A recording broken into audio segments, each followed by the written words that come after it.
Hello YouTube and Happy New Year. Newest project, the shower. This Temptrol unit here has a broken diverter valve switcher. So basically I have to fix that and get that out of there. So we're going to talk about how to do that should you have a problem. It's just a plastic part. I'll show you what the new one looks like now. So if you're going to replace the diverter valve, whether it's broken or you just want to replace it somehow because you need to, it looks like this. This was like $8, believe it or not, on eBay. Oftentimes the stores will say, oh, it's cheaper if you just buy a whole new Temptrol unit and pull the parts of it as you need it. But I have experience with these things from my old house, and I actually had to go inside of it and like take out the washers and stuff. This is just a diverter valve. Okay, it's $8. I know it's a little bit of a rip-off, but $8 is actually cheap compared to other places. So we're going to install this today. So step one, when working in showers, cover the drain with a cloth. So that way if any screws or anything fall out, it will not go down the drain. And the second step is to first take off this little cap right here. I'm going to use this little mini screwdriver. I'm just going to take it underneath very carefully. If you want to use a cloth, I guess you could, but like it comes out pretty easy, as you can see. And then we're going to unscrew this portion right. All right, lefty loosey.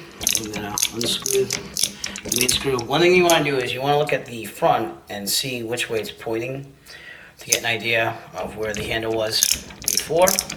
So that way, if you want it to act exactly the same way that you had it, you'll put it in the same place. Okay, I'm going to finish unscrewing this, and then I'll show you the next step. Okay, the handle here just pops right off, but again, you want to remember where it's pointing to, so that way it acts like you had it when you were using it without replacing anything. So we pull it off, and then we have this unit right here. This is pretty simple. This is on threads right here, so we're going to take this off by twisting left.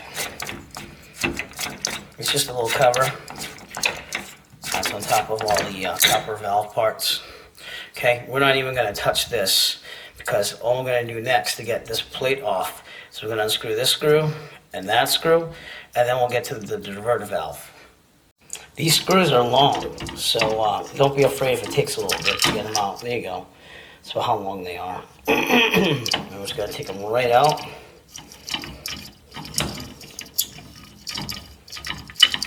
And this whole plate's going to come off.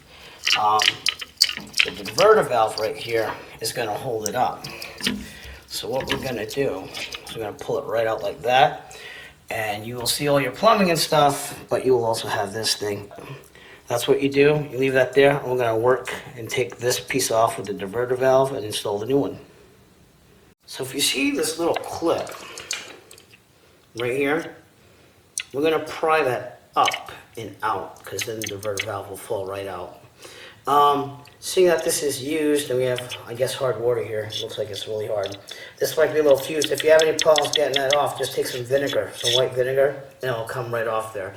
So again, we're going to pry this out and get this old diverter valve out. Okay, so I pried it out, it's still on the diverter valve, but it's off this thing, just the main part, because that bracket goes on this, so it hangs on there. So we're just going to pull this off. I'm going to keep the bracket. Some of the diverter valves, if you buy them new, include the bracket, which isn't a bad thing, but I went for the cheapest way possible without the bracket. So we're going to pull the bracket off, put the new diverter valve in it, and then reassemble this whole thing. And one thing about the bracket, when you pull it off, if you notice, it has a little groove that it fits in. So you just pull it right out of there, and then put it on the new one, just like you had it. And the new one should have a groove in it to put it in there. So this is the new diverter valve. It has a rounded side on the bracket that goes in that groove, and the other side is going to go on ultimately that plastic piece right there. So that way it clips on and stays there. So on this plate right here, we're going to put it so that the little indentation parts with this, and then we're going to clip the diverter valve, which is already assembled here, on this piece right here. Obviously putting the diverter valve on the side of the controls. And remember, it clips onto the main plastic piece back here. That's a little bent for my screwdriver. We're just going to bend it back. It's as easy as that. Then the diverter valve will be locked on here, and we just go reassemble the whole unit. So I'm gonna straighten that up by just, pushing it down, use some needle nose pliers, making it flat, and I'll put it back on. All right, our diverter valve is on the plate. And you see this hole right here? There's little indentations here. It looks like an arrow almost. Your diverter valve has to be in that position. So if you notice, it has a squared top to it.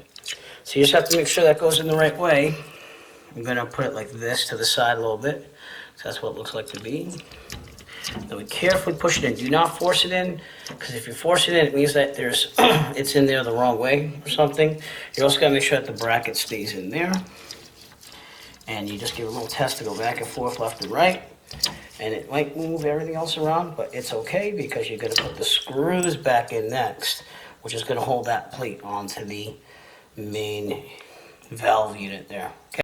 Now that it's screwed into the wall, into the valve, because the screw holes are on the side of this thing, just test it left and right. And if you notice, the bracket's down, so that way it stays there. And our next step is just to put this cover back on. And the threads are right here. So you're just gonna put it on and turn righty tighty. Do it by hand, obviously, so you don't strip any threads. That's it for that. Next step, to put the handle back on. Okay, just remember that I told you, you probably want to remember which way it went on. And it has these little grooves on it, and those are the grooves in here. So it only goes in a certain way, it fits in one way. Don't force it because you'll strip those little grooves.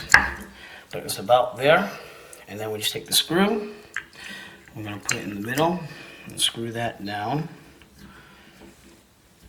And then last, we're going to put the cap back on after we screw that down. So I'm going to do that now, and I'll show you the finished product. Okay, so we screw this in there. And the last step is to put this cap back on. Just take those prongs, push down in the middle, and it will stay on there, and you have your new diverter valve installed. The great thing about these Temptrols is that you can buy the individual parts. Like I said, a lot of stores will tell you to buy a whole unit, because then you just replace the parts as you need them.